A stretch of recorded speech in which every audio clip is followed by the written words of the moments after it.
Meski hujan sudah turun sejak awal November, namun masih ada ditemukan sejumlah titik hotspot di beberapa wilayah Kabupaten Musi Banyuasin.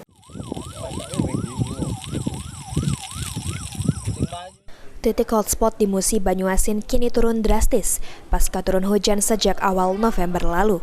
Berdasarkan data BPBD MUBA, pada bulan Oktober lalu, titik hotspot di Musi Banyuasin mencapai belasan hingga puluhan.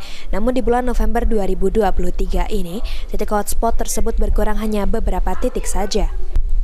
Meski demikian, menurut Kabid Kedaruratan dan Logistik BPBD MUBA, Erik mengungkapkan tim Satgas Karhutla tetap melakukan pemantauan dan ground check di lokasi titik hotspot untuk mengantisipasi terjadinya kebakaran hutan dan lahan yang lebih luas lagi meskipun di musim penghujan. Drastis, ya dibilang hampir tidak ada, juga ada, masih ada satu atau dua titik hotspot, tetapi kalau dibilang sudah sangat turun jauh.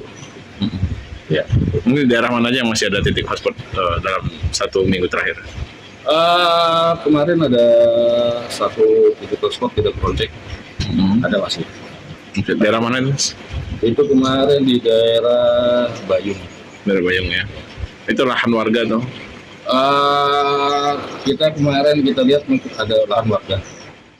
Erik berharap agar kebakaran hutan dan lahan di Musi Banyuasin bisa segera berakhir seiring dengan naiknya intensitas hujan dan bulan November ini.